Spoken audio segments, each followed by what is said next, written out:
Então, pessoal, boa tarde. É uma missão meio inglória, né? Dar sequência agora, depois dessa brilhante apresentação do nosso querido colega Jorge, e a gente já pegou aqui um bocado de dica. Vou dar um spoiler do final da apresentação dos próximos passos, que é, na verdade, a gente ampliar o nosso escopo desse trabalho de certificação que a gente vem fazendo com a gestão fiscal, para abranger o tema da receita corrente líquida. Então, está para o objetivo desse próximo PFA. Mas, enfim, a gente viu aqui um caso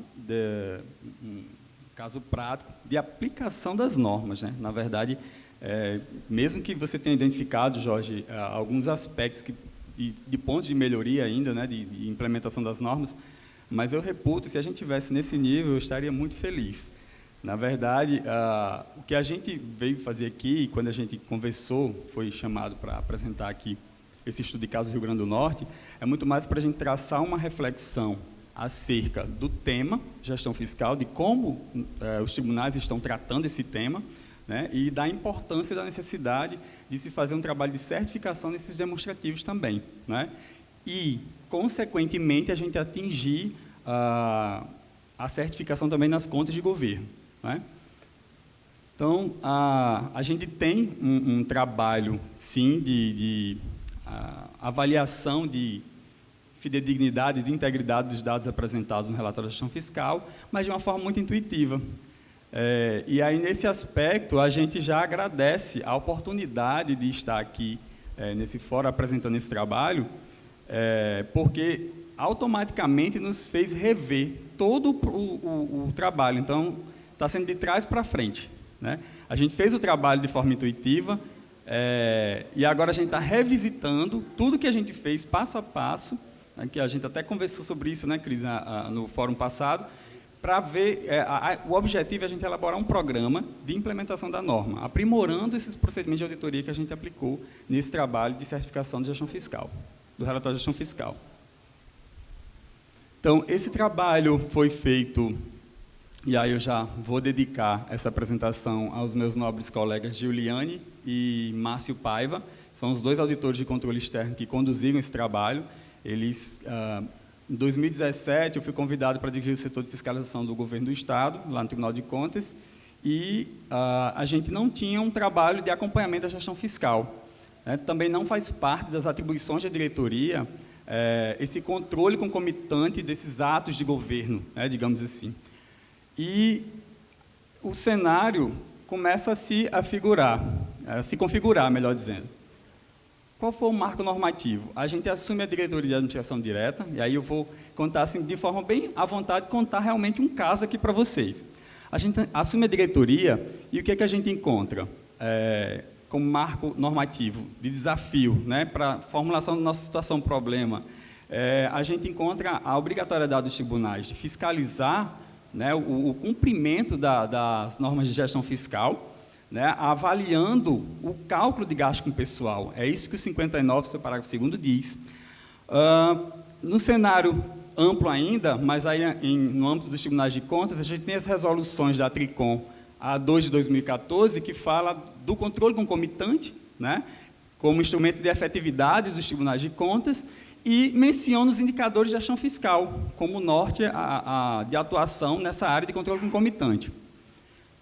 Mais recentemente, ano passado, teve a Resolução 02, que estabelece as diretrizes 3211 relacionadas à gestão fiscal, tanto para o Tribunal de Contas como para os seus jurisdicionados. E aí a gente começa a perceber qual é de que forma a gente tem que atuar diante desse cenário, né? Zaira, da Paraíba, mais cedo, falou sobre as contas de governo e a gestão fiscal, o enfrentamento desse tema nas contas de governo. Claro, então, se a gente conseguisse distribuir as competências constitucionais, a atuação do tribunal num quadrante, digamos assim, onde, de um lado, eu teria um controle concomitante ou um controle a posteriori, e, do outro lado, eu teria os produtos disso, né, assim, os objetos, que seriam as contas, os atos de governo e os atos de gestão. A gente teria, para os atos de gestão, a gente tem como instrumento de controle a posteriori as contas anuais de gestão. E controle concomitante através do acompanhamento de despesa, da legalidade da despesa, e temos como instrumento resultado final cautelares, né? Então, essas entregas são mais clássicas. Quando a gente vai para os atos de governo, para essa condução dos limites de endividamento, gasto pessoal, o que eu estou fazendo, aplicando, quanto que eu estou aplicando na saúde, na educação, como é que está meu gasto com o pessoal, enfim, eu tenho somente a entrega clássica, que é o parecer prévio sobre as contas anuais. E aí a gestão fiscal, ela entra como item de avaliação, sim, nessas contas anuais. Mas o que é que eu estou fazendo concomitantemente com relação a essa condução desse governo, a esses limites de endividamento? Porque não adianta só chegar ao final do exercício e a gente tem vários relatórios de contas de governo no governo do Estado do Rio Grande do Norte, onde se apontava uma série de problemas que eles não são resolvidos, né? Então, assim, inclusive com as contas julgadas regulares pelo Poder Legislativo. E a gente identificou essa lacuna de atuação. Do ponto de vista da concomitância, o que a gente tem feito com relação às contas de governo, aos atos de governo, à condução do nosso governo? E aí a LRF entra, Zaira, não só para a gente ter como tema de avaliação nas contas de governo ao final, para fins de emissão de parecer prévio, mas lembrando aos tribunais que essa é a forma de atuação concomitante, ela traz pontos de controle que a gente deve atuar durante a execução do orçamento, né? E aí a gente tem, desenhando ainda esse cenário, no âmbito do tribunal, a lei orgânica de regimento interno, eles tratam de controle concomitante do acompanhamento, instrumento de acompanhamento, para fins desse controle. No artigo 82, o regimento interno 285. Além disso, a nossa resolução do que regulamenta o plano de fiscalização anual, como a Anny apresentou de manhã, a gente distribui as nossas ações fiscalizatórias, nossas tarefas de fiscalização, em 6 dimensões. Uma delas é a atuação concomitante. Então, vocês perceberam que, no nosso tribunal, é uma diretriz muito forte essa questão do controle concomitante. E o plano de fiscalização anual passa por uma avaliação estratégica. A gente, antes de vir para o fora, a gente estava discutindo exatamente a aderência das ações que a gente está propondo para o próximo ciclo de PFA às nossas diretrizes estratégicas, né? Além disso, a gente tem uma resolução 012 de 2012, que regulamenta os procedimentos aplicáveis à gestão fiscal. O que deve ser feito? Ela pontua de forma muito clara que a gente tem que atuar em cada quadrimestre, após a publicação de cada relatório de gestão fiscal, quadrimestralmente, e, ao final do exercício, todos esses apontamentos que a gente levantar durante essa atuação concomitante, ela deve ser encaminhada para a avaliação das contas de governo. Vai servir de subsídio às contas anuais de governo, à apreciação das contas anuais de governo. E foi muito relatado aqui já, né, a situação que a gente, numa avaliação de cenário que a gente fez, o que é que a gente tinha? Vários exemplos de desequilíbrio fiscal em outros estados, com certeza o nosso já estava caminhando para ser um dos próximos, né?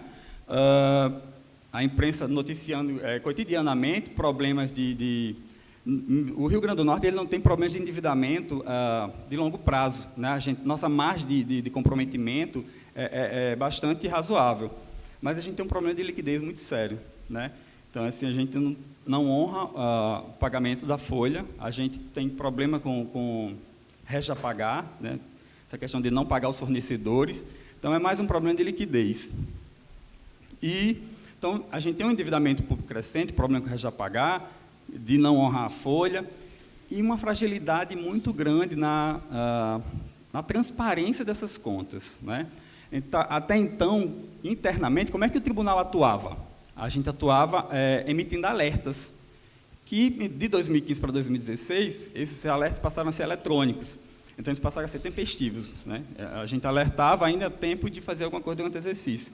Antes disso, muitas vezes o alerta, quando chegava na ponta para o gestor, já eram dois ciclos de gestão depois, né? 2 exercícios financeiros depois. Então, a gente tinha uma atuação mediante alerta eletrônico e o clássico controle a posteriori, que era insuficiente já, né? Das contas anuais de governo. Então, o que é que a gente poderia fazer para modificar essa realidade. E aí, contando uma historinha até chegar na necessidade da atuação de certificação. A gente tinha que estabelecer um acompanhamento das contas, da gestão fiscal do governo do Estado, né? E aí a gente fez uma proposta de fiscalização, como a Ana explicou, nosso processo de planejamento para o primeiro PFA desse período, 2017-2018, onde a gente pretendia, nessa ação, porque aí a gente distingue a ação fiscalizatória do nosso plano de fiscalização, ela não necessariamente gera um processo, né, para efeito de julgamento. Na verdade, a ação, inclusive, pode ter mais de um instrumento fiscalizatório associado a ela, que é o caso. Essa ação fiscalizatória tem mais de um instrumento fiscalizatório associado a ela. A gente tem algumas representações do corpo técnico dentro dessa ação fiscalizatória. A gente tem a própria certificação do relatório de gestão fiscal. Então, o objetivo dessa ação era acompanhar as metas bimestrais de arrecadação, avaliar o cumprimento das metas de resultado nominal e primário, verificar os indicadores de endividamento e as alterações orçamentárias por meio de créditos adicionais. Então, você vê que alguns pontos de controle são clássicos aí, né? Os indicadores de gestão fiscal para efeitos de emissão de alerta, que a gente já fazia, mas outros a gente realmente não tinha um trabalho anterior, porque a gente delegava todo esse trabalho à avaliação das contas de governo no final do exercício. E aí foi um desafio a gente construir esse trabalho do zero, do nada, né? Foi quando a gente convidou aqueles dois auditores, a Giuliane e o Márcio, e eles toparam esse desafio, e a gente começou a desenvolver essa equipe, né? Criou uma coordenação, implantou uma coordenação de controle concomitante, voltado para esses dois eixos, de acompanhamento da despesa pública, da legalidade da despesa pública, sob a perspectiva dos atos de gestão, mas também o acompanhamento dos limites de endividamento, da gestão fiscal e execução orçamentária. Claro, como a Anne frisou de manhã, a gente leva muito a sério a questão da capacidade operacional. É uma bandeira que a gente tem levantado. A gente tenta mostrar o resultado de pequenas iniciativas que a gente tem, de acordo com a nossa capacidade operacional. E mostrar a necessidade de investimento nessas áreas de auditoria para ampliar escopo, desenvolver mais a equipe, enfim. E aí esses dois auditores passaram a participar de tudo quanto era discussão acerca da gestão fiscal. Passaram quando eles começaram, ainda era GTCON, GTREL, depois modificou, né? Estão acompanhando tudo quanto é discussão. E aí, é engraçado que tem um auditor muito bom, que é o Márcio, que ele falava assim, não, eu quero processo, me dá um processo para analisar. Eu disse, não, aqui não tem processo, você está implantando uma metodologia de trabalho nova, você vai estudar. E ele ficava impaciente com essa carga de estudo, né? Mas eu vou passar quanto tempo estudando? O quanto for necessário para a gente começar a deflagrar começar a atuar realmente. E, nisso, uma das coisas que chamou mais a atenção na nossa proposta de fiscalização foi a necessidade de analisar a integridade dos dados apresentados no demonstrativo de gasto pessoal do governo do Estado. Então, a gente tinha um governo do Estado que publicava que estava numa situação de cumprimento total do limite de gasto com pessoal, estou com 40% e tal, e não conseguia pagar a folha de pagamento. Era uma realidade meio distorcida, né? Alguma coisa era meio paradoxal, alguma coisa está errada aí nesse processo. Então, a gente focou nesse último objetivo. Então, a equipe era de dois na coordenação. Um tocou o clássico, né, essas análises de acompanhamento da execução orçamentária, que tem muito a fazer, nossa. Foi impressionante como a gente descobriu. Até então, eu trabalhei 2 anos dirigindo o setor de fiscalização dos municípios, e a gente tem sempre aquela conversa de que o município é frágil, né? O município é pequeno, o orçamento é pequeno, os servidores são despreparados, não sei o quê. E quando eu cheguei na realidade da administração pública estadual, eu tomei um baita susto, porque eu estava acostumado com a realidade dos municípios e eu nem achava tão frágil assim, né? Eu sempre tenho aquela postura um pouco mais rígida de que, se passar a mão na cabeça, então aí é que o pessoal quer mesmo, vai evoluir, né? A gente só evolui no desconforto. E aí, no governo do Estado, caos, né? Desde dos controles internos, a contabilidade, não existe contadores nas unidades gestoras. É uma situação realmente periclitante do ponto de vista fiscal, né? Porque não vai ter uma boa demonstração se você não tem a base da contabilidade. Então, pensando no objetivo dessa ação, que seria verificar se no relatório de gestão fiscal do Poder Executivo Estadual as despesas declaradas como componentes do montante da despesa com o pessoal estão regularmente inclusas ou deduzidas de acordo com a LRF, a fim de verificar se o limite da despesa com o pessoal foi atendido. Está destacado ali duas coisas, né? Assim, pensando já em objetivo, naquela teoria lá da fiscalização da NBASF 100, aquele slide que o Nelson gosta de apresentar sempre, com o passo a passo de você pensar um projeto de fiscalização. A gente já tem um objeto ali, que é o relatório de gestão fiscal, e a gente tem o critério, né, que é a Lei de Responsabilidade Fiscal. Só que a Lei de Responsabilidade Fiscal, ela delega à Secretaria de Tesouro Nacional, por enquanto, né, a regulamentação dos procedimentos contábeis, né, e a regulamentação de como se faz essa demonstração desses dados, que aí a gente tem o MCASP e o MDF, o Manual Demonstrativo Fiscal e o Manual de Contabilidade Aplicada ao Setor Público. E esses vão ser os nossos critérios que vão definir qual é a estrutura de relatório financeiro que vai ser apresentado o gasto com o pessoal, né? Só que eu só tinha um auditor para fazer essas avaliações, e aí a gente continua delimitando. Então, no final das contas, a gente, dentro do relatório de gestão fiscal, que pelo artigo 55 da LRF tem vários demonstrativos, na verdade, o que a gente poderia checar? O que era mais crítico, né? Então, a gente abordou somente o demonstrativo de gasto com o pessoal, que é o anexo 1 do MDF, né? E o escopo ficou assegurar que determinados elementos do demonstrativo de gasto com o pessoal, ainda não era todo demonstrativo, porque a gente também não conseguia abarcar todos os demonstrativos, e a gente vai fazendo esse exercício realmente. Não é que isso vai diminuir o efeito do nosso trabalho, e mais para frente eu vou mostrar a vocês o que a gente conseguiu fazer com essa iniciativa, que, na verdade, eu conversava com o Denise no intervalo, eu sou muito da linha da Denise, de que não adianta para mim eu ter o passo a passo mecânico de aplicação das normas e eu não atingir o meu objetivo. Qual era o nosso objetivo? Era dar mais fidedignidade, atribuir mais confiança, para que os usuários do relatório de gestão fiscal, do demonstrativo de gasto com o pessoal, eles tivessem uma ideia mais aproximada da realidade de gasto com o pessoal do nosso Estado. A gente vivia uma situação fictícia. E, diante de uma situação fictícia, o que é que o gestor que tomada de decisão o gestor ia ter? Como é que a gente ia acompanhar o cumprimento do artigo 18, Zaga, da LRF?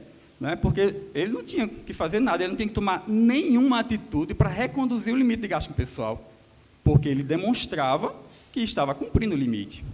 Então, era pressuposto para a nossa atuação de fiscalização fiscal a gente expor, né, a fazer com que a assegurar, primeiro, se aqueles dados estão próximos da realidade, e, no segundo passo, a gente não ficar só, mais uma vez citando a Denise, a gente não faz só auditoria. A auditoria a gente utiliza como um instrumento para atingir uma outra finalidade. E, nesse caso aqui, a gente queria realmente atuar de forma corretiva, concomitante e corretiva com relação aos demonstrativos. Então, a gente queria que, ainda durante o exercício financeiro, o governo do Estado corrigisse as distorções que, porventura, a gente viesse a encontrar nas auditorias financeiras, e, assim corrigindo, a gente poderia fazer a avaliação de gestão fiscal durante o exercício, para cobrar dele as medidas, né, que ele tinha que tomar de correção e de rigidez fiscal.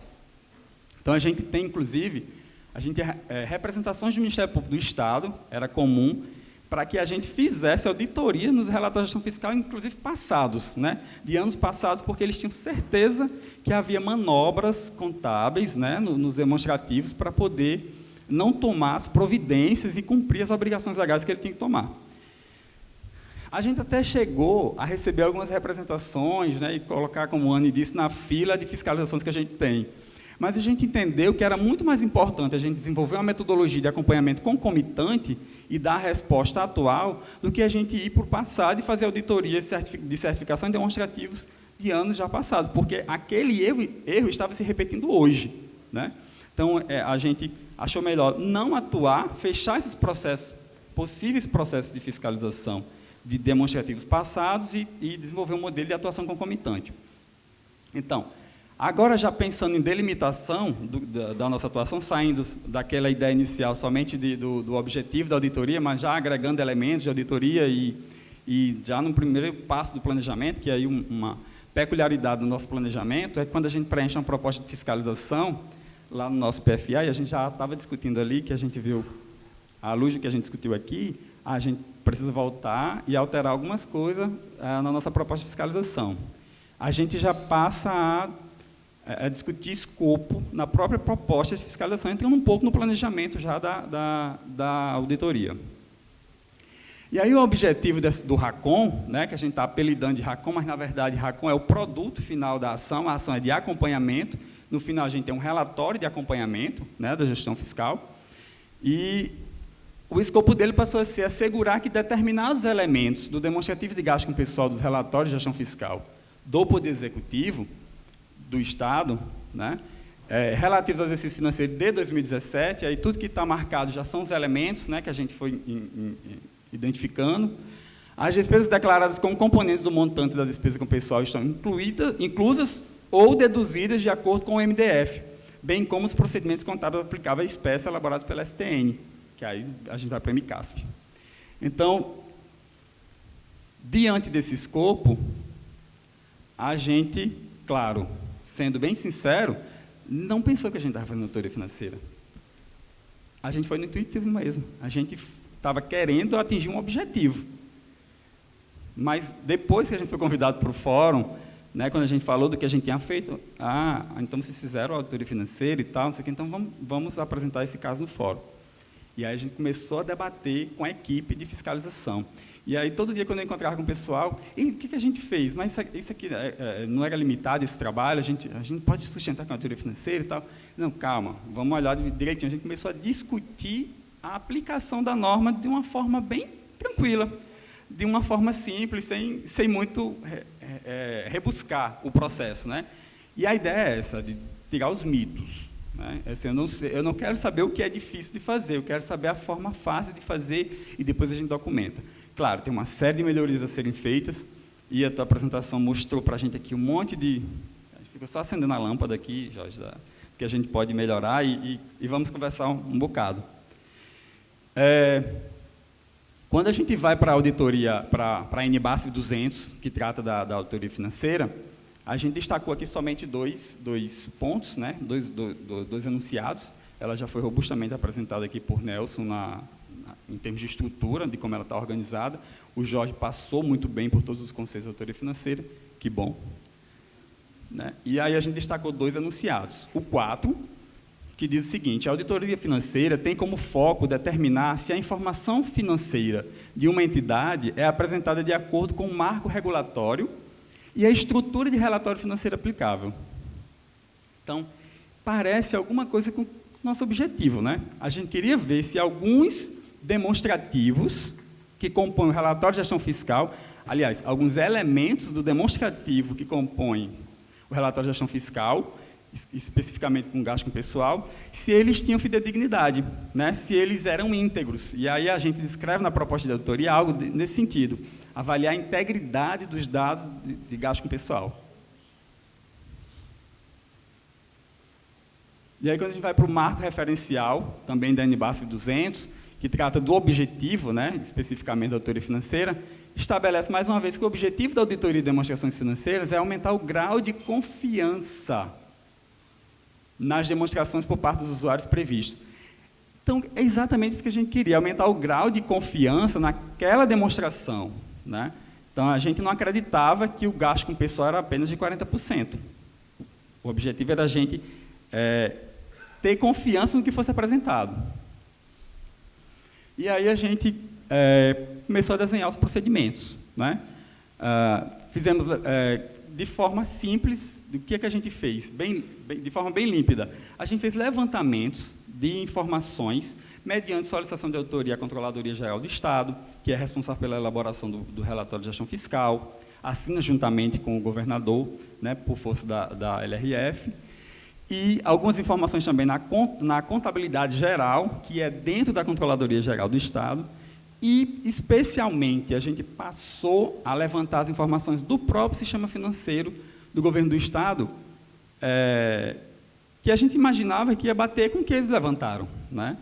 Então, a gente conseguiu acesso ao sistema, estudou todo o sistema, levantou todos os relatórios, e importantíssimo nesse trabalho foi o mapeamento que a STN faz, e que é anexo do MDF, que já diz bem direitinho que elementos, que contas contábeis a gente deve considerar no levantamento dessas informações. Quando você faz esse caminho, é um refazer, uma revisão dos procedimentos que foram aplicados, né?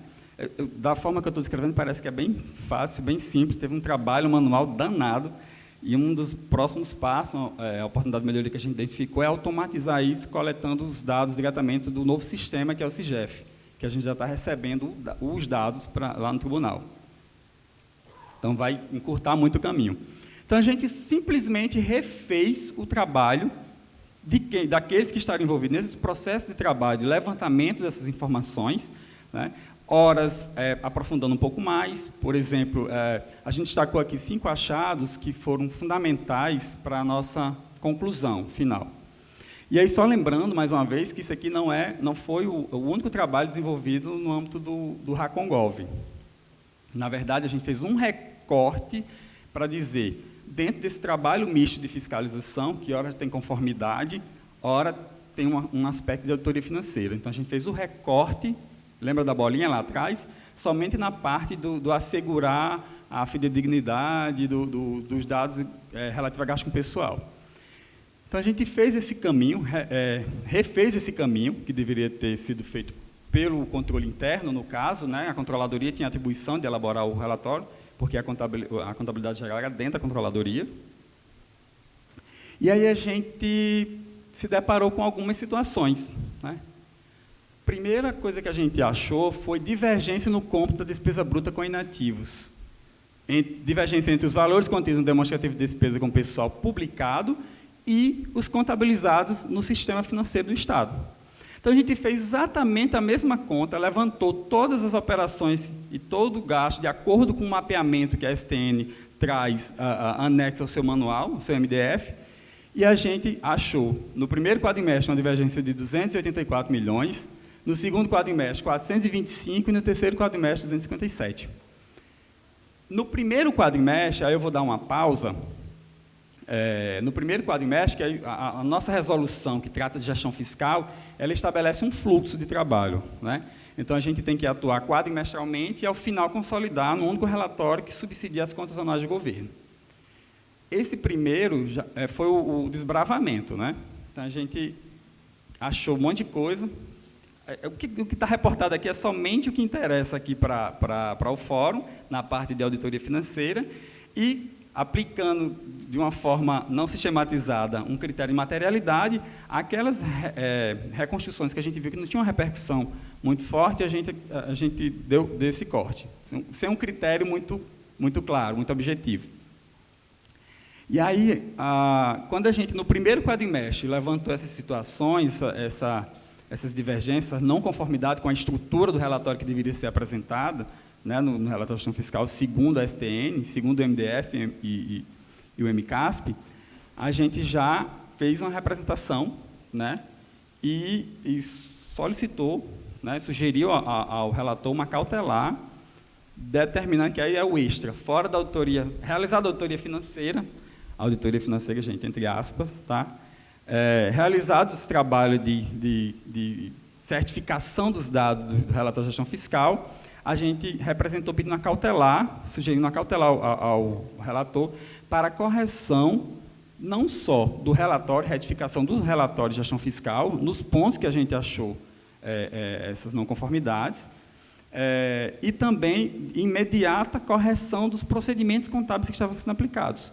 Porque senão a gente chegar ao final do exercício e aí já tinha acabado de ter fechado a contabilidade, você não tinha mais o que fazer, né? E aí se repetiu e aí não atingiríamos o objetivo que a gente tinha de fazer um controle concomitante da gestão fiscal. Aí, claro que quando a gente comunicou, né, ao gestor, e aí comunicação é uma oportunidade de melhoria muito grande para a gente, que a gente identificou nesse processo, não foi bem recebido, obviamente, né? Não foi simplesmente cumprir, corrigir o registro lá na contabilidade e fazer um novo demonstrativo. Na verdade, houve uma recusa de correção por parte do governo, e eles ficaram com medidas processuais, né? Administrativamente, no âmbito do tribunal, colocando uma defesa depois da outra, e a gente analisou, o processo voltou para a gente várias vezes, analisou vários momentos, em vários momentos do mesmo processo, chegou a ser repetitivo, tinha uma hora que a gente não tinha mais o que dizer, tudo que a gente disse já está lá, agora toma a decisão. E aí, quando não tinha mais nenhum recurso protelatório administrativo no âmbito do tribunal, o processo foi judicializado, que aí a gente, lá na frente, retoma. Mas a gente continuou, né? Aí a equipe ficou aqui, com aquela desmotivação. O que é que a gente vai fazer? Tá, eles conseguiram eliminar, derrubaram.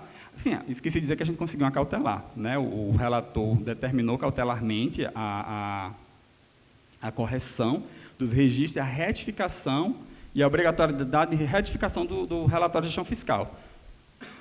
Só que, judicialmente, o governador conseguiu eliminar para suspender a decisão cautelar do tribunal.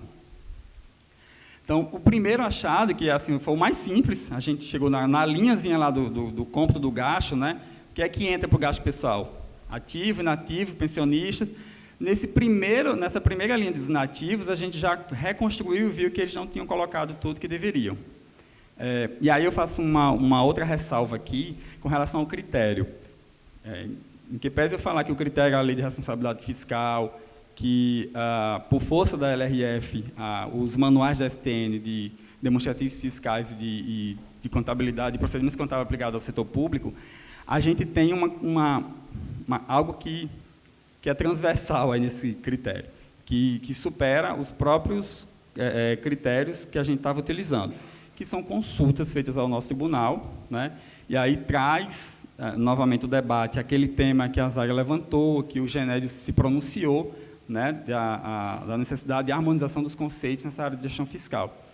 Então, o nosso tribunal tem 2 consultas respondidas aos jurisdicionados, uma ao jurisdicionado municipal, que é sobre a exclusão do cômputo de gasto com pessoal, despesa com pensionistas, e a segunda, que, na verdade, não é uma consulta externa, é mais de orientação interna, né? Assim, foi uma consulta administrativa dentro do próprio tribunal, mas que isso serviu de baliza para o tribunal, ao longo dos anos, emitir suas opiniões em parecer prévio das contas de governo e emitir os alertas com base nesse critério. Então, a gente manteve a coerência, porque não podia, da noite para o dia, mudar esse critério, apesar de essa não ter caráter normativo, né, porque as consultas elas têm caráter normativo.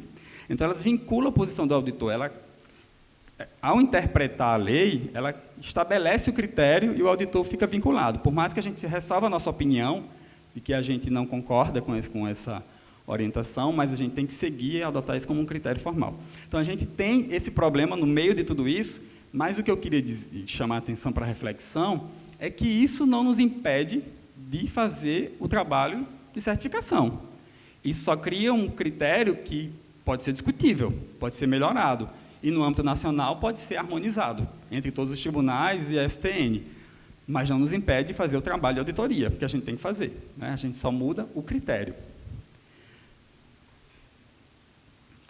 Um outro achado foi relativo à terceirização, o tema da terceirização, né?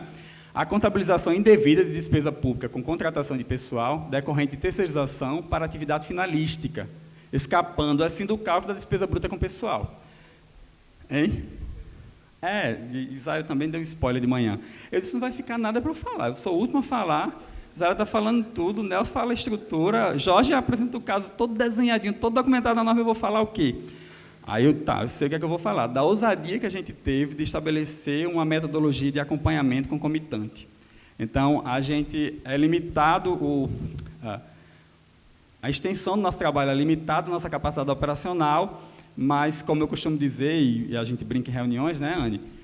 O impacto das nossas ações ela é diretamente proporcional ao infinito da nossa ousadia, né? Então, é isso que a gente vai apresentar aqui, que a gente pode realmente sair da inércia, romper essa barreira da inércia, que foi isso que a gente fez, e fazer mover a administração pública. Então, esse aqui era um desafio bem grande, porque como é que a gente ia saber tudo que a gente tinha de de terceirização. A gente tem que fazer uma análise mais profunda, analisar os objetos das contratações. Como é que a gente vai fazer? Sem emprego de método estatístico, para a gente sustentar a nossa amostra e dizer e assegurar que aquilo estava errado, né, no demonstrativo. A gente foi para a zona de conforto. A gente pegou todos os contratos da área da saúde, vocês também? A gente pegou todos os contratos na área da saúde, né, de contratação de cooperativas médicas para serviço de plantões médicos, e a gente tinha certeza que aquilo ali era, na verdade, substituição de mão de obra, são cargos que existem no quadro, então não tinha discussão de mérito, a gente quis desviar dessa discussão conceitual em torno do que seria terceirização, que estaria fora, que estaria dentro, que até hoje esses conceitos não são harmônicos, a gente falava sobre isso no almoço com o Zaio. E aí a gente conseguiu um valor ali, contabilizou todos eles, aí esse a gente foi no portal da transparência, que a gente consultou também o portal da transparência, checou o objeto de cada contratação, se certificou que todos estavam com essa natureza, somou tudo e está aí. A gente demonstrou que isso aqui não estava sendo contabilizado da forma correta, porque existe um elemento próprio para a contabilização, que é o 34, né? E estavam sendo colocados na vala comum do 39, né? Serviço terceiro pessoa jurídica, e aí escapava do controle, né? Que a necessidade de um elemento próprio é exatamente para a gente conseguir gerenciar essa informação, né? Controlar essa informação. Aí uma relação dos contratos que a gente levantou, que deu em torno de 76 milhões. Duplicidade, de agora saindo da contabilização, do cômputo do gasto, pois não.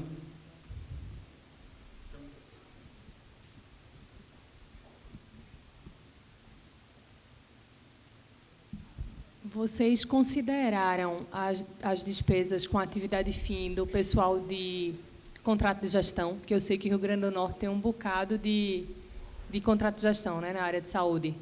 Consideraram isso para esse cálculo? E se não consideraram, por quê? Aquela resposta do Jorge, bem simples.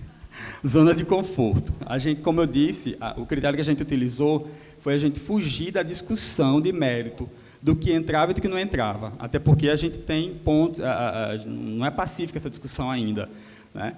A gente tem bem claro isso como critério, mas no âmbito da própria STN há discussões a respeito do que colocar, do que computar. Então, o que a gente queria, na verdade, não era só chegar ao valor exato. Aí, nesse caso aqui, a gente não queria checar só a fidedignidade. A gente queria mostrar que havia um erro, uma premissa errada, desde o início, que era o registro contábil do fato. E aí a gente não queria dizer assim, que todos os contratos dessa natureza estavam... queria achar o valor exato de todos que não estavam sendo contabilizados, mas chamar a atenção da administração para que registrasse esse fato da forma correta, no elemento de despesa 34. Aí, num possível trabalho de monitoramento, a gente pode verificar se essa recomendação, porque, além da retificação do demonstrativo, o governo do Estado tinha a obrigação também de corrigir os procedimentos contábeis errados por trás do que a gente estava levantando. Aí, a ideia é que, esse ano, a gente estenda o escopo para verificar se esses procedimentos foram corrigidos. Aí a gente pode estender e aumentar a nossa amostra, dependendo da nossa capacidade operacional. Sempre, o nosso lema é capacidade operacional lá no tribunal. Então, agora partindo para o que pode ser deduzido, né, pensando no artigo 19 da LRF, que pode ser deduzido desse cômputo. A gente detectou duplicidade de dedução das despesas com inativos decorrentes de decisão judicial. Por quê? Eles podem deduzir... tem dois problemas com decisão judicial, na verdade, porque não está lá no outro. Decisão judicial tem a questão da competência, né? Você tem uma decisão judicial que diz que o servidor ganhou e passe a pagar tanto relativa àquela verba remuneratória, e o que cai dentro, quando essa implantação, a parte dessa implantação que cai dentro do exercício financeiro, considerando o conceito de exercício fiscal móvel da LRF, ele deve ser computado. E a gente detectou que em várias situações que não estava sendo computado, né? se tirava. Só fica de fora o que foi de outra competência fora do exercício fiscal móvel. Além disso, a questão da dedução, a duplicidade de dedução, é porque, na verdade, é recomendação da STN que o que for pago decorrente de decisão judicial seja separado em nível de subelemento, né? O que você está pagando de decisão judicial, em cumprimento de decisão judicial proveniente de despesa com ativo, do que está pagando com inativo. Por quê? O que você paga com inativo, na verdade, o inativo, que é custeado com a arrecadação própria da Previdência Social, né, do ente, ela fica fora, né? Então, ele foi deduzido duplamente aí, porque não havia essa segregação em nível de subelemento. Então, deduziu quando deduziu que pagava com proveniente de arrecadação do sistema, e deduziu novamente quando fez essa dedução de decisão, decorrente de decisão judicial. Outro tema é dedução indevida da despesa bruta com pessoal em razão da contabilização de despesas de exercício em curso como sendo de exercícios anteriores e de gasto que, embora classificado como de exercícios anteriores, refere-se às despesas com folha de pagamento que pertence à competência do período de apuração. Mais uma vez, a discussão sobre a competência, né? O critério estabelecido é a competência do período de apuração. Então, não é porque é despesa de exercícios anteriores hoje que ele não esteja dentro do exercício fiscal móvel, né? Tem que fazer essa observação. Isso aí é normalmente no primeiro quadrimestre. No terceiro, que aí fecha tudo, né, você não tem mais problema. Mas aí a gente também tem valores expressivos com problema. E o principal deles, materialmente falando, dedução indevida da despesa bruta com pessoal inativo. Então, como a gente tem uma consulta lá do tribunal, a nossa consulta diz o quê? Que cada poder e órgão não assume aquela despesa com inativo, você deduz, mas o executivo assume. O que é que o executivo entende? Não, ninguém assume. Isso só é utilizado para efeitos de cálculo no cômputo global do Estado do Rio Grande do Norte, quando eu somo todos os poderes e órgãos. Não tem efeito prático nenhum, porque ninguém tem que reconduzir limite, ninguém tem que fazer nada, quando você bota só para o limite global, né? E aí a gente discorda dessa tese e passou a computar esse 1.198 bilhões aí. Então, resumindo, você vê aqui minha apresentação, Jorge, você podia ter até... Eu estava querendo dizer para você, passa uma meia hora falando aí, mas... Não, porque eu estava interessadíssimo na parte da receita, doido para ver cada questão de auditoria, os procedimentos. Então, essa questão do nativo, na verdade, é o mais grave, é o que está puxando realmente o limite para o descumprimento, né? Então, o governo do Estado, a história das manobras contábeis que o Ministério Público apregoava, era exatamente esse tipo de manobra aqui. Do nada, no primeiro quadrimestre, a gente tinha 56% de comprometimento do limite, e no segundo baixa para 40%. Só fiz uma manobra contábil, eu desconsiderei os nativos, botei só no cômputo global. Bem, feito todo... Porque, na verdade, o que ele poderia, só uma observação aqui, o que ele poderia descontar do gasto com pessoal era somente a parte que ele cobre com a arrecadação do regime próprio, né? E aí ele está desconsiderando tudo, toda a despesa com inativos.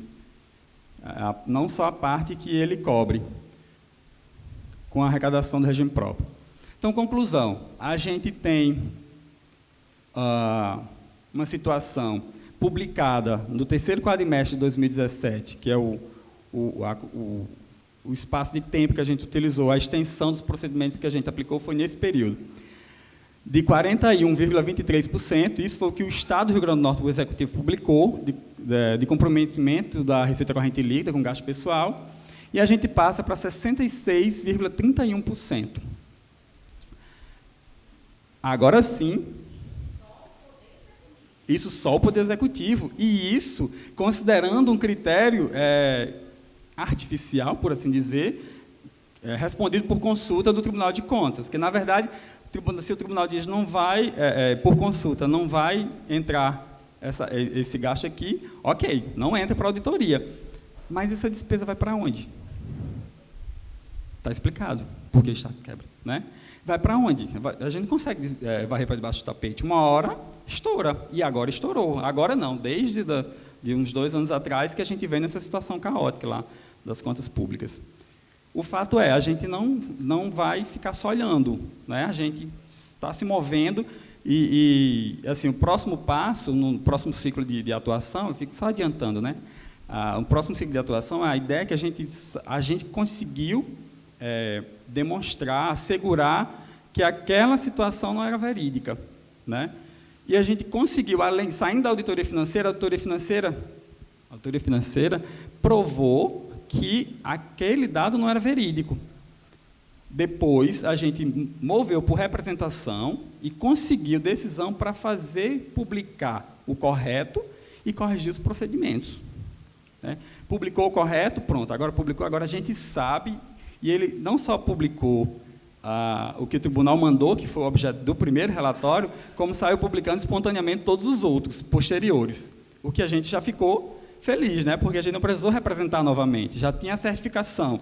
Então, ele assumiu a responsabilidade nos próximos relatórios, no segundo e terceiro quadrimestre.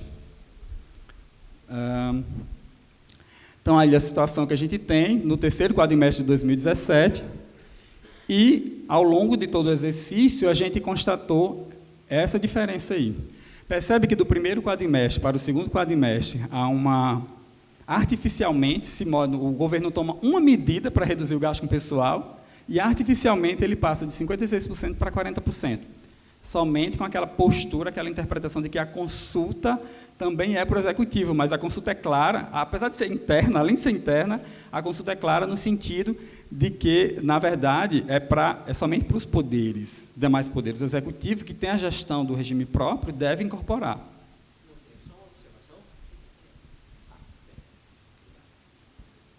Estava comentando aqui com a Crislaine, em inúmeros momentos você frisou na tua apresentação aqui, né, auditoria financeira, né, entre aspas, mas o que chama muito a atenção do trabalho apresentado por você, né, o objetivo desde o início era muito claro, certificar, né, que aquela conta de pessoal, se aquilo era fidedigno ou não, né, certificar se aquilo que estava registrado como despesa com o pessoal era fidedigno ou não.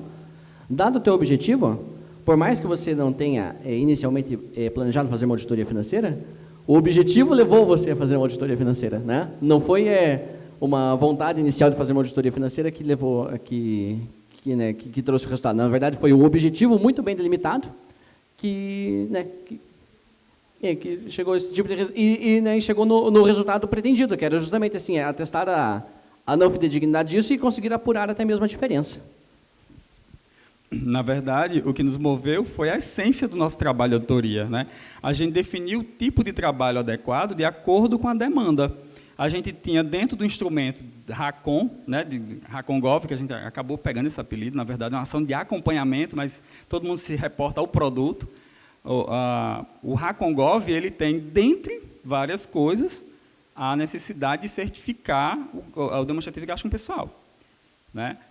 Mas tem várias outras ações, assim, que seriam várias outras conversas. Se eu soubesse que ia ter mais tempo, eu podia ter puxado, por exemplo, créditos adicionais, que a gente inaugurou também um controle de créditos adicionais, que a gente via que era uma loucura a publicação dos decretos de abertura de crédito adicional, e a gente começou a desconfiar. Primeiro, os conceitos não batiam. Ele abriu um tipo de crédito para o que a norma pregou e a doutrina, que é para uma situação, e não batia. E segundo, a gente começou a desconfiar da fonte, né? Porque o crédito adicional serve quando eu tenho dinheiro sobrando para eu mexer no meu orçamento, para eu colocar lá no orçamento. É uma alteração do orçamento.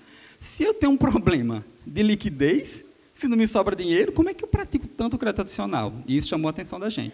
Então, em 2017, a gente, dentro dessa ação ainda, que ainda foi objeto de certificação, por isso que eu não trouxe para esse escopo do fórum, de apresentação do fórum, a gente inaugurou um trabalho de acompanhamento, então a gente acompanhava, tinha equipe de assistentes lá que acompanhava todas as publicações, mapeou todas essas publicações, planilhou tudo, e aí, em paralelo, a gente capacitou as equipes de auditores, porque tinha muito desnível conceitual com relação ao tema. Esse é um tema engraçado, né? A gente fez assim, uma primeira rodada de debates com uma professora da universidade, lá federal, que é uma referência, é auditora lá do tribunal, então facilita muito o processo para a gente. E depois, nesse processo de capacitação, além desse estudo dirigido, Cada auditoria nova que a gente estava inaugurando, assim, um trabalho que tinha uma perspectiva diferente, a gente fazia um estudo dirigido. Além desse estudo dirigido, a gente previa etapas.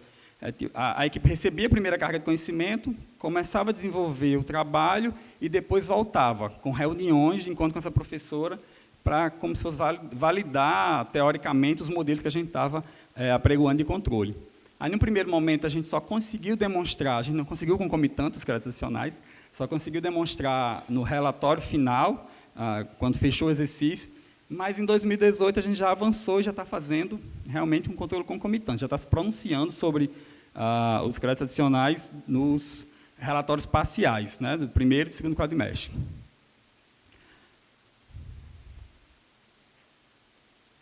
Acabou?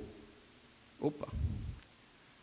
Tá. Então, como eu acabei adiantando aqui como resultados principais da parte de certificação, a gente teve aí medidas cautelares corretivas do relatório de gestão fiscal, o subsídio real, a análise das contas anuais de governo, que era outra preocupação da gente, esse padrão de contas de governo, de 2015 para 2016, trabalhando com os municípios, e aí Zaira ficou chocada com o percentual que a gente gasta de energia nas contas de governo, você precisava saber como era em 2015. E só um parênteses, posso? A secretária está ali, mas a gente está aqui para a gente falar e trocar essa experiência, né? A gente vai para a diretoria de assuntos municipais, quando chega lá, a gente tem uma equipe de acompanhamento das contas de governo, onde não tinha nenhum auditor alocado.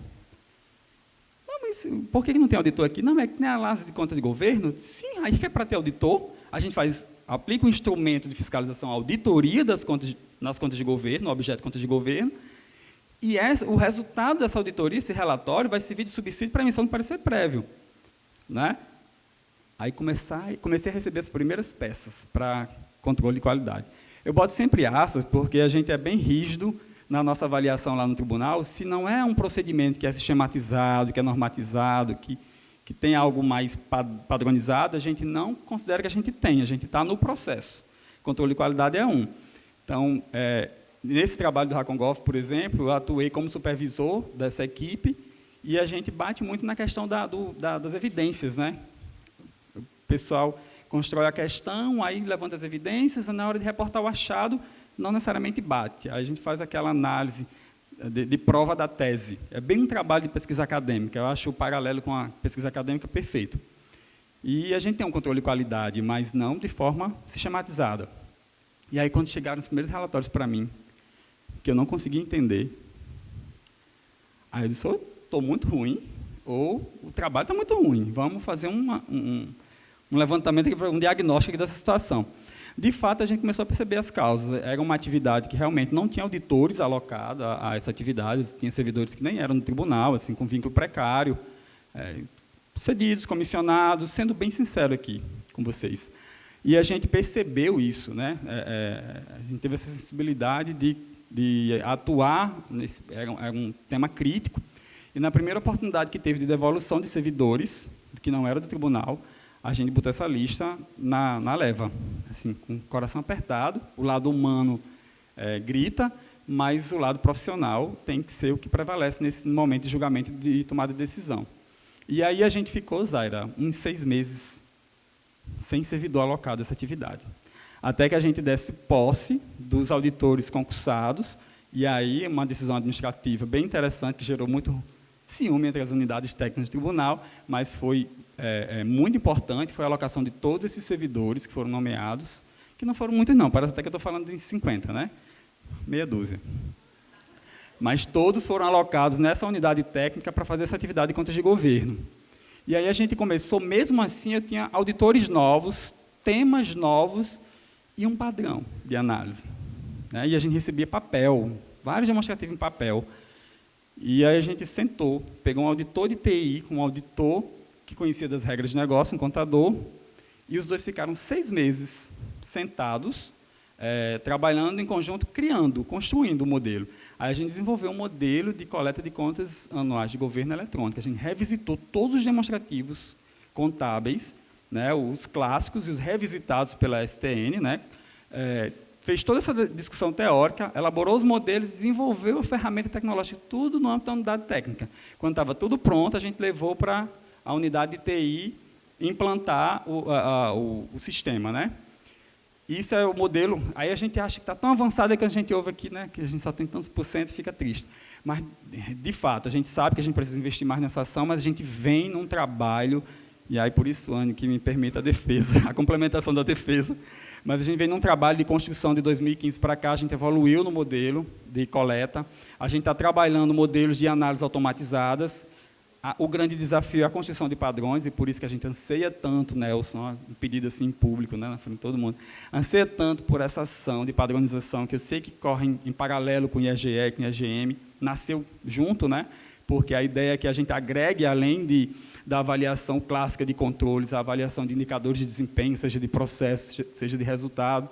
E aí, no último fórum do IEGE, foi apresentado um modelo do TCE Paraná, não sei se isso foi regulamentado já, que ia ser regulamentado para os municípios, que parametrizava e traçava objetivamente os critérios de avaliação.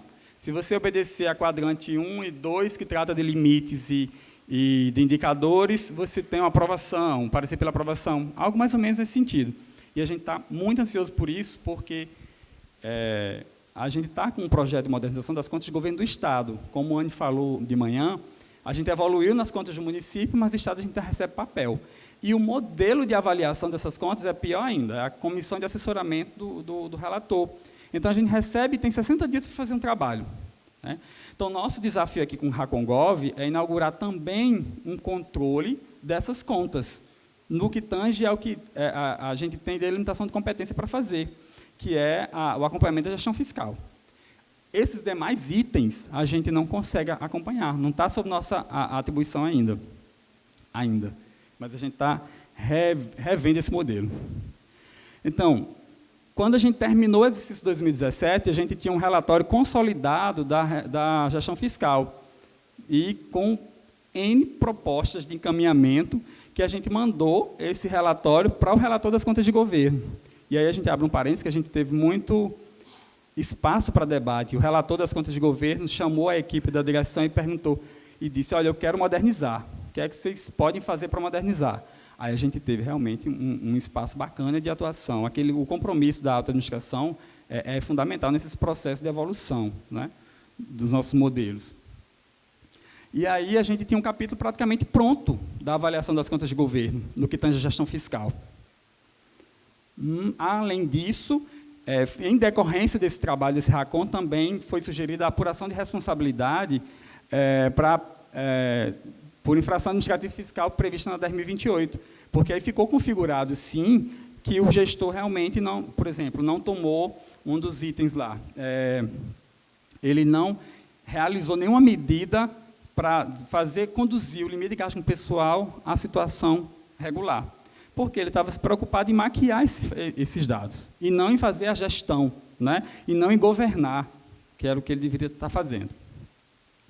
Então, mais uma decorrência desse trabalho. E aí, falar um pouquinho da judicialização, porque a gente ficou muito triste quando o primeiro relatório, a cautelar que o tribunal emitiu sobre o primeiro relatório,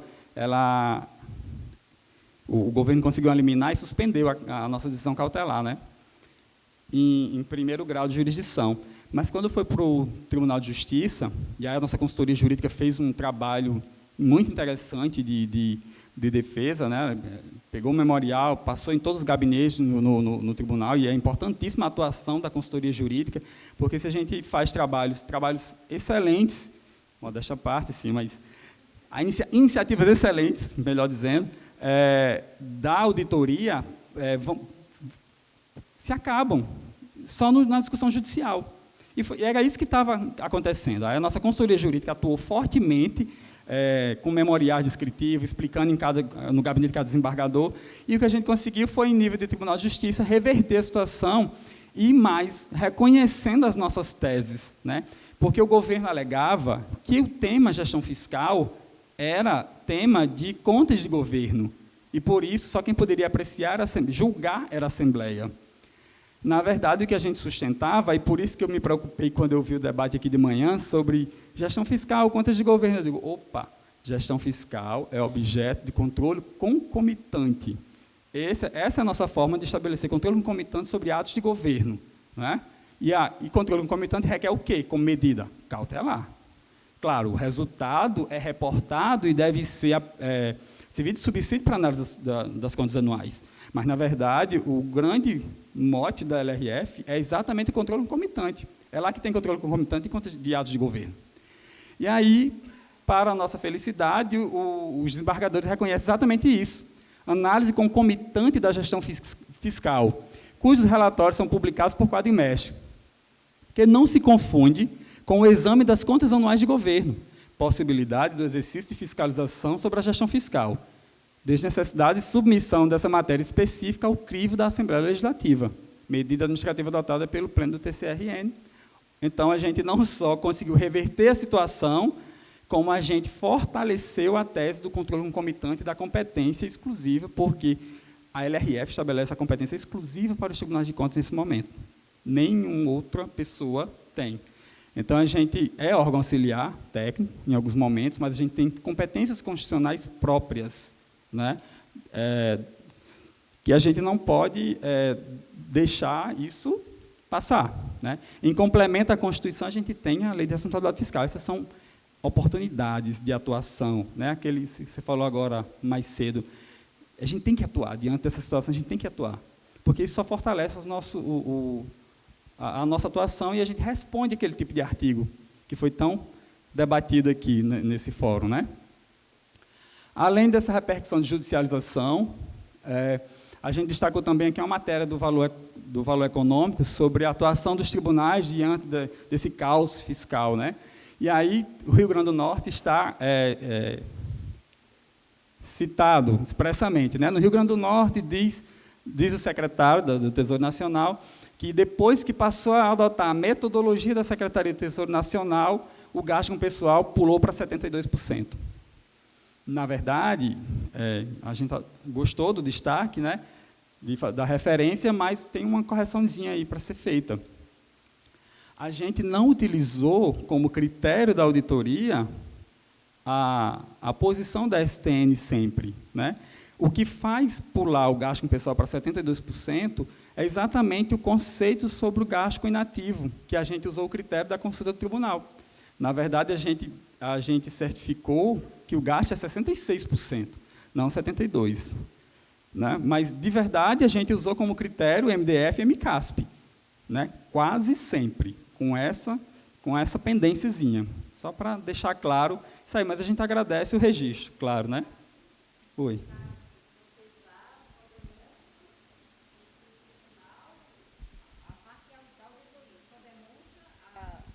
Que está condizente com a orientação do tribunal? Como, desculpa? Porque, assim, nós, quando fazemos, por exemplo, contas de governador na auditoria, a gente coloca o cálculo.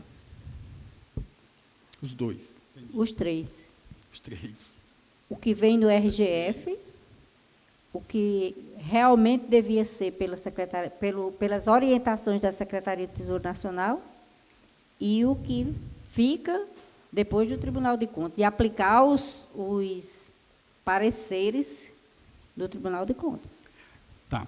Como é que a gente se posiciona diante dessa reflexão que você trouxe?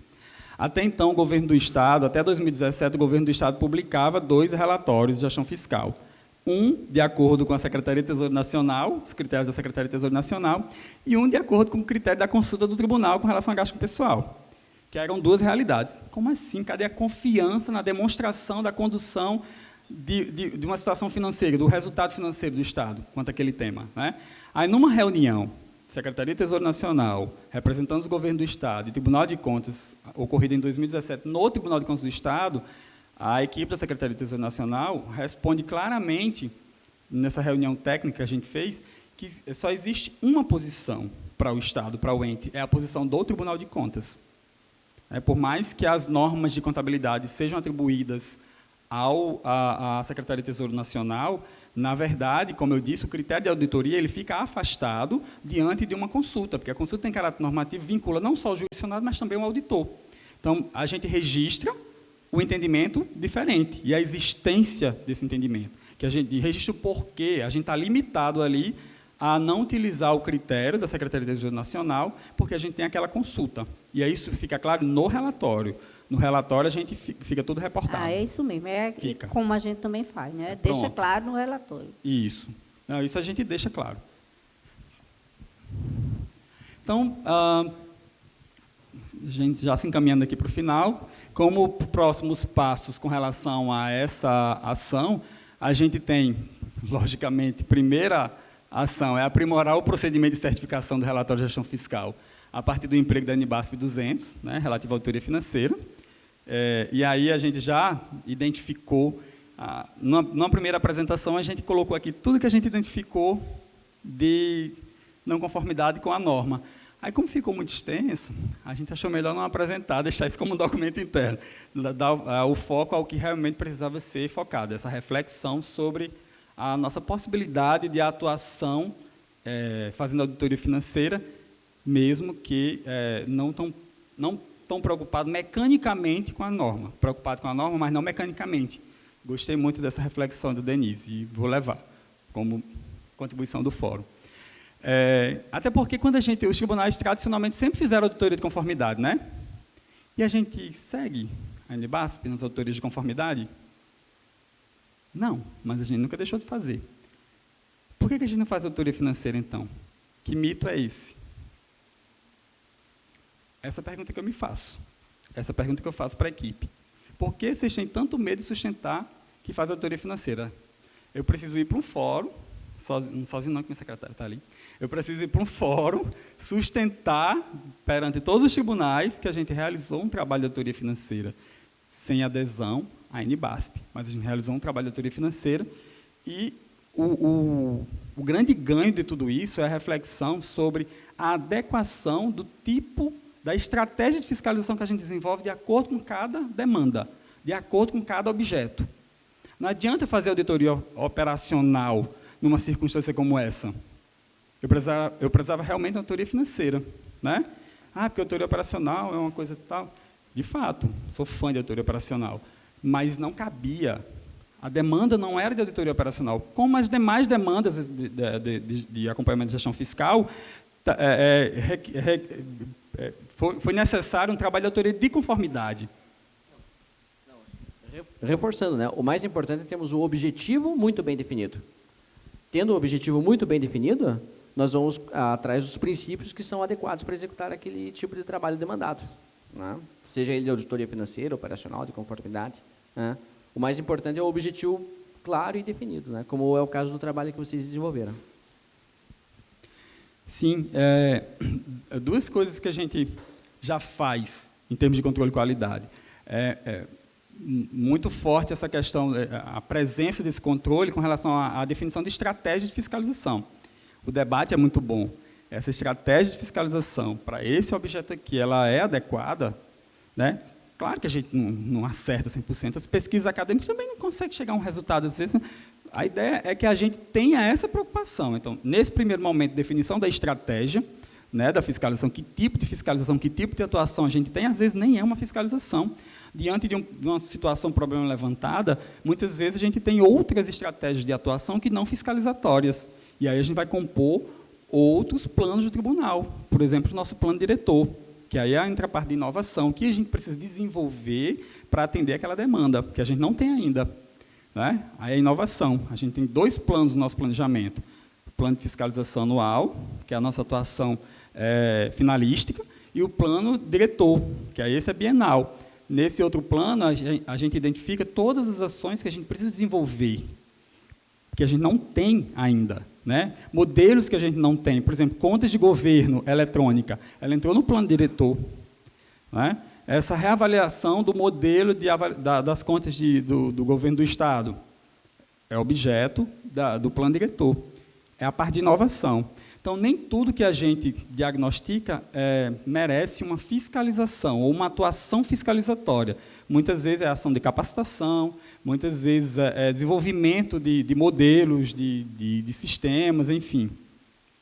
E aí, num primeiro momento, essa definição da estratégia, né, assim, a gente firme e tendo um controle mais rígido da definição da estratégia, se ela é adequada à demanda. E, no segundo momento, esse controle em cima das evidências. né? Essas evidências que foram levantadas, elas me levam a quê? Que é mais tradicional do nosso modelo de relatório direto, né? A gente trabalha mais com relatório direto. A gente ainda fica meio desconfortável de trabalhar com a certificação, né? Então, aprimorar o procedimento, né, de avaliação, de certificação de gestão fiscal, o GNBASP, é a primeira medida. A gente já está em debate sobre o tema. A equipe já está toda empolgada, querendo enquadrar. Isso aqui é um demonstrativo isolado, é uma auditoria de demonstrativo isolado, não é? O relatório é geral, não é? Discutindo os conceitos de forma natural, né? Mas a ideia é que a gente elabora um programa de capacitação e prevendo várias ações de implementação das normas. Uma das ideias é a capacitação e reprodução do fórum, mas a gente tem outras ideiazinhas assim, de comunicação, no próprio controle de qualidade, né? Ampliação do escopo da auditoria financeira para alcançar outros demonstrativos de gestão fiscal do Poder Executivo. Receita corrente líquida. A gente é muito ousado. A gente nem aprimorou o modelo com relação ao gasto com pessoal, mas a gente quer ir para a outra variável, né, desse controle de cálculos que é obrigatório, segundo o artigo 59 da LRF, que é a receita corrente líquida. Isso é mito. Quando a gente fala em vamos fiscalizar a receita, é um mito, né? Tem lá na nossa fila fiscalização de renúncia de receita, certificação de receita corrente líquida, e a gente não quer nem priorizar, né? Mas aí achei ótima a sua apresentação aqui, porque já nos mostrou o caminho, né? A gente vai colar, viu? Você, Jorge? Então, a gente quer ampliar para outros temas, no âmbito do RACON, do RACON-Gov, como a gente apelidou, e a gente quer fazer a realização de acompanhamento da gestão fiscal com emprego de auditoria financeira também, nos demais poderes e órgãos do Estado, bem como para os municípios. Aí o passo é bem largo.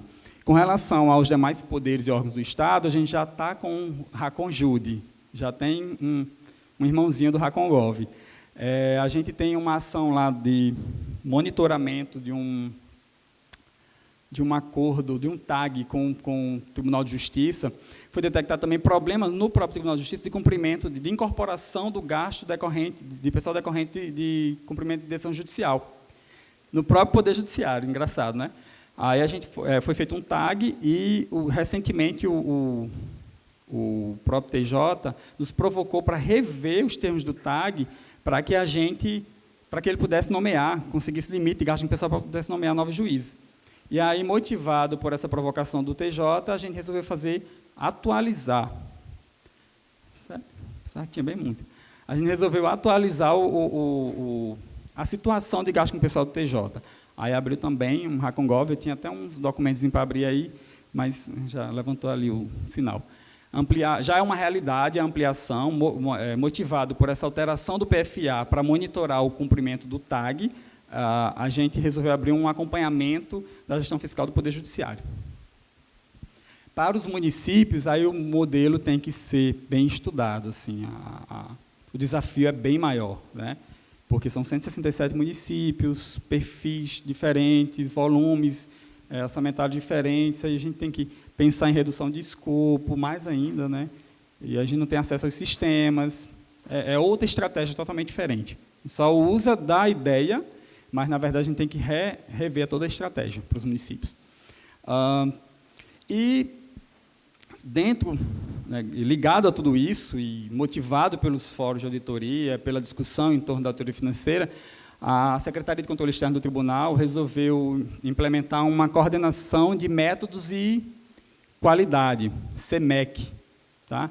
E aí os temas dessa CEMEC, que estão no nosso plano diretor, lembra que eu falei que a gente tem 2 instrumentos de planejamento? Então, um que é para a atuação finalística e outro para o que a gente não tem ainda desenvolver. Então, são temas da nossa CEMEC, a NBASP, né, a implementação da NBASP, não só essa parte de difusão das normas, mas de garantir que elas sejam implementadas, de fato. O tema risco, né, que acho que de todos que a gente visitou a NBASP 200, risco foi o que foi mais gritante, assim, em termos de não aderência. Benefícios da auditoria, né, e controle e garantia da qualidade. Então, a gente está com esses temas básicos, que, na verdade, permeia tudo, né? Todos esses 3 de baixo, eles têm a ver com a implementação das normas de auditoria. E o nosso objetivo é regulamentar, esse ano, esses temas, avançar em termos de nivelamento de conceitos, harmonização de conceitos, porque a gente entende que tem muitos, a gente percebe, né, diagnostica que tem muitos conceitos diferentes, e a ideia é que a gente promova o debate no âmbito do tribunal, nivele o máximo possível, harmonize o máximo possível esses conceitos e parta para uma regulamentação. Até o final do ano, a meta é regulamentar tudo aquilo, né, Anne? E ano que vem, em paralelo, a gente está discutindo